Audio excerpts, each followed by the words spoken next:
Sleeper AC bus ক্রমান্বয়ে জনপ্রিয় হয়ে ওঠে একটি মহল ষড়যন্ত্র করছে এমন দাবি স্লিপার এসি বাস মালিক সমিতির। এই পরিষেবা বন্ধ না করে নির্দিষ্ট নীতিমালা প্রণয়নের জোর দাবিও জানিয়েছেন তারা। বিকেলে ঢাকা রিপোর্টার্স ইউনিটিতে এক ব্রিফিংয়ে দাবি তোলা হয়। স্লিপার বাস মালিকরা জানান, বর্তমানে দেশে 1000-এর বেশি স্লিপার বাস চলাচল করছে বিভিন্ন রুটে। রুট পারমিটও সরকার অনুমোদিত, এমনকি এসব বাসে দুর্ঘটনার হারও শূন্যের কাছাকাছি। হাতে গোনা কিছু অসাধু ব্যবসায়ীর কারণে 2000 কোটি টাকার এই পরিষেবা বন্ধের জোর প্রতিবাদ জানান তারা।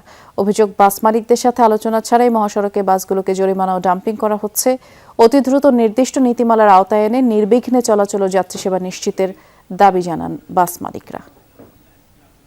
হঠাৎ করে একটা ইসলামবিদ্য মহল একজন অ্যাডভোকেটকে দিয়ে আমাদের এই গাড়ি কেন অবৈধ হবে না হাইকোর্টে একটা রিট করে।